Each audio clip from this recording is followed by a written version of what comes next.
এই শুক্রবারের পর থেকে প্রত্যেকটা মানুষ এখন সব সময় আতঙ্কে থাকে, বিশেষ করে বাচ্চারা যে পরিমাণে ভয় পেয়েছে, এই ভয়টা কোনোভাবেই তাদের মন থেকে কাটানো যাচ্ছে না। আমার হাসি খুশি মেয়েটাও স্তব্ধ হয়ে গিয়েছে এই শুক্রবারের পর থেকে। ও এখন সব সময় আতঙ্কে থাকে, আর ভূমিকম্পের কথা শুনলে সে ভয়ে কাতর হয়ে যায়। হ্যালো এভরিওয়ান, আসসালামু আলাইকুম। সবাই কেমন আছেন? আমি আল্লাহর রহমতে ভালো আছি, যদিও মনের মধ্যে একটা ভয় কাজ করে কখন জানি আবার ভূমিকম্প শুরু হয়ে যায়। যেহেতু গত শুক্রবারে কঠিন একটা ভূমিকম্প হয়েছে, 99% মানুষ হচ্ছে ভয় পেয়েছে এই ভূমিকম্পের মাধ্যমে। তার মধ্যে শনিবার দুইবার ভূমিকম্প হয়েছে। এখন আবার শুনতেছে যে কোনো মুহূর্তে বড় ধরনের একটা ভূমিকম্প হইতে পারে। জানি না কি হবে। আল্লাহ তাআলা আমাদেরকে মাফ করো, এই বিপদ থেকে উদ্ধার করো। আমাদের এই বিপদ থেকে উদ্ধার করতে পারে একমাত্র আল্লাহ। শুক্রবারে আমাদের সাথে কি হয়েছিল সেটা এখন আপনাদের কাছে শেয়ার করি। শুক্রবারে আপনাদের খালাম্মার ক্লাস পার্টি ছিল, যেহেতু ক্লাস 1 থেকে ক্লাস 2 এ উঠবে, সেই জন্য বাচ্চাদেরকে নিয়ে টিচার একটা আয়োজন করেছে। যদিও আমার জীবনে আমি কখনো স্কুল পার্টিতে আমি যোগদান করিনি, আমার ছিল এই ফার্স্ট টাইম। গত বছরও ক্লাস পার্টি হয়েছিল, আমিও অ্যাটেন্ড করিনি। এবারও আমার ইচ্ছা ছিল না অ্যাটেন্ড করার, কিন্তু মেয়েও এত পরিমাণ জোর করতেছিল আর মন খারাপ করতেছিল, সেজন্য না পারতেই হচ্ছে যোগদান করেছিলাম। কিন্তু আমাদের সাথে এই ঘটনাটা ঘটবে কখনোই ভাবতে পারিনি। যখন বলেছিলাম ক্লাস পার্টিতে আমরা থাকবো, তখন আমার মেয়ে খুব খুশি হয়েছিল। তো আমাদের আয়োজনটা ছিল শুক্রবারে। এই শুক্রবারে দেখেন কত বাচ্চারা কত সুন্দর করে সেজেগুজে আসছে পার্টি করতে। ক্লাসের সব বাচ্চারা কিন্তু টিচারদের জন্য গিফট নিয়ে আসছে।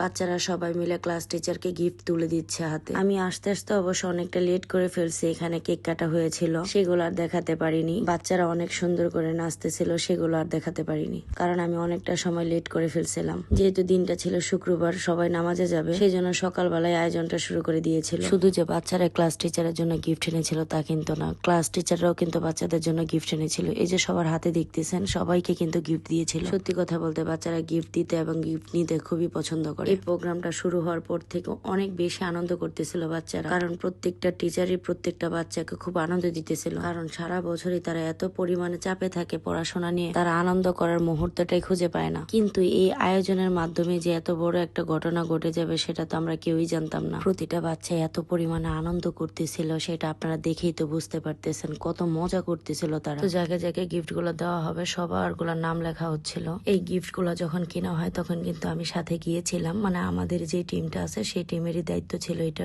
গিফট দেওয়ার পর্ব শেষ করে আমি কয়েকটা ছবি তুলে নিচ্ছিলাম এখানে। এটা হচ্ছে স্কুলের অডিটর রুম, স্কুলের যত প্রোগ্রাম হয় এখানেই হয়। আমি যখন উপরে ছবি তুলতেছিলাম তখন কিন্তু আপনাদের খালাম্মা ছিল না, কারণ এখানে চলে আসছিল। আর ওই যে দেখেন আপনাদের খালাম্মাকে স্টেজে দেখা যাচ্ছিল। ছোট ছোট বাচ্চারা কি সুন্দর করে নাচতেছিল, বুলবুল পাখি গান শুনিয়ে এই গানটার মধ্যে নাচতেছিল। ওরা অনেক কষ্ট করছে এই প্রোগ্রামটার জন্য। আসল ঘটনা যেটা হলো, এখানে এই বাচ্চারা যখন নাচতেছিল তখনই বিপত্তি শুরু হয়ে গেল। এমন ভাবে অডিটর রুম কাঁপতেছিল, আমরা ভয়ে দেখেন কিভাবে দৌড়াদৌড়ি করতেছিলাম। কোন রকম যখন অডিটর রুম থেকে বের হলাম, তখন প্রত্যেকটা বাচ্চার মুখের দিকে একটু তাকিয়ে দেখেন কি অবস্থা হয়েছে। প্রত্যেকটা বাচ্চার মুখের হাসি একদম মলিন হয়ে গিয়েছে। এতভাবে চেষ্টা করতেছিলাম সবাইকে হাসানোর জন্য, কিন্তু কোনোভাবেই তারা হাসতেছিল না। আল্লাহ আমাদের উপর রহমত করছে, রহমত না করলে হয়তো আমরা এই পর্যন্ত বেঁচে থাকতাম না। বাচ্চাগুলো ভয় পাবার পরে আর অনুষ্ঠানের মধ্যে অ্যাটেন্ড করতে তারা স্বাচ্ছন্দ্য বোধ করতেছিল না। যেহেতু বাচ্চারা অনেক পরিমাণে ভয় পেয়েছিল, তাই আমরা বাইরে বসে হচ্ছে কয়েকটা ভিডিও নিলাম, বাচ্চাদেরকে হাসানোর অনেক চেষ্টা করলাম সবাই মিলে, কিন্তু আমরা হাজার চেষ্টা করে বাচ্চাদের ওই মেন্টালিটি থেকে বের করতে পারিনি। আপনাদের খালাম্মা তো ভয়ে বলতেছে আমার জীবন আমি আর ক্লাস পার্টিতে আসবো না, এমন কি বলতেছে যে আমি আর স্কুলেই পড়বো না। মানে সে এত পরিমাণে ভয় পাইছে। যখন ভূমিকম্প হয়েছিল তখন আমি কোন রকম ওকে আমি বের করে দিয়ে আমি ভিতরে আটকে গিয়েছিলাম। ও বাইরে বের হয়ে এত পরিমাণে কান্নাকাটি করতেছিল বলার বাহিরে। আর এই যে দেখেন কত সুন্দর করে গার্জিয়ানরা সেজেগুজে এসেছিল, সবার মনে মলিন হয়ে গিয়েছে এই এক ধাক্কাতেই। অনুষ্ঠানটা যত আনন্দ নিয়ে শুরু হয়েছিল ততটা আনন্দ নিয়ে শেষ হয়নি। তো এখানে হচ্ছে লটারির একটা আয়োজন করা হয়েছিল, সেগুলোই এখন লটারি তোলা হচ্ছে, কারণ বাচ্চাদের নাম উঠবে আর একটা করে গিফট দেওয়া হবে। কোন রকম প্রোগ্রাম শেষ করে আমরা বাহিরে চলে আসছি, এখন আমরা বাসায় যাব। এখন দুই বান্ধবী মিলে একটু খেলা করছিল।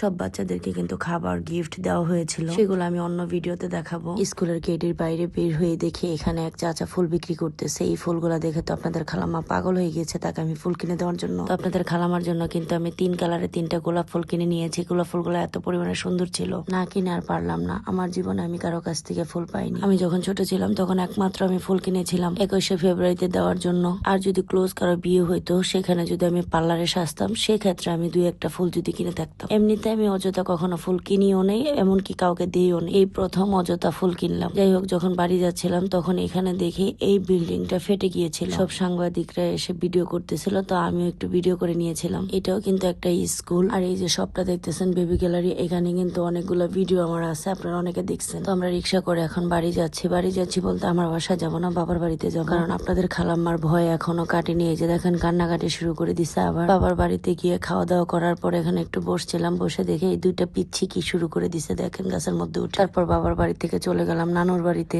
নানুর বাড়ি বলতে আপন নানু না হলেও আমাদেরকে আপনের থেকেও বেশি করে। ওইখানে গিয়ে একটু পানের নেশা উঠছিল, তাই নানু আমাকে একটু পান দিচ্ছিল। পানটা খাওয়ার পর আমার কাছে একটু মজা লাগে নাই, সেই জন্য কি করছে আবার এই জর্দাটা আমার মামাতো বোনকে দিয়ে কিনে আনলাম যেন পানটা মজা করে খেতে পারি। কিন্তু এটা দিয়ে পান খাওয়ার পরও আমার কাছে একটু মজা লাগে না। আপনাদের খালাম্মাকে স্কুল থেকে কি গিফট করলো সেগুলো এখন দেখানো যাক। এই যে মগটা, এই মগটা এই যে ক্লাস পার্টি যেহেতু হয়েছিল সেই জন্য ক্লাস পার্টি লেখা হয়েছিল মগটার মধ্যে। এই মগটা প্রত্যেকটা বাচ্চাদের কি দেওয়া হয়েছিল যেন স্মৃতি হিসাবে রাখতে পারে। তো খাবার কি দিয়েছিল এখন দেখা যাক। এখানে দিয়েছিল একটা রোস্ট, একটা ডিম আর কয়েকটা পোলাও, আর দিয়েছিল এক লেমন আর এই পানির বোতলটা। এই হচ্ছে বাচ্চাদের খাবার। আর ক্লাস ম্যাডাম কি গিফট দিয়েছিল সেটা এখন দেখানো যায়। আপনারা একটু গেস করেন তো কি হতে পারে এটার মধ্যে। এই প্যাকেটটার মধ্যে ছিল একটা পেন্সিল, একটা রাবার, একটা কাটার আর একটা চকলেট। বাচ্চারা এই ছোট ছোট গিফট পেয়ে অনেক বেশি খুশি হয়ে গিয়েছিল। ওই যে ভিডিও শুরুতে বললাম বাচ্চারা গিফট দিতে এবং নিতে খুবই পছন্দ করে। জিনিসগুলো হয়তো বা খুব ছোট হতে পারে কিন্তু গিফট তো গিফটই। তো আমার আজকের ব্লগ ভিডিওটা কেমন হয়েছে অবশ্যই কমেন্টের মাধ্যমে জানাতে ভুলবেন না। আর সবাই সাবধানে থাকবেন, ভালো থাকবেন।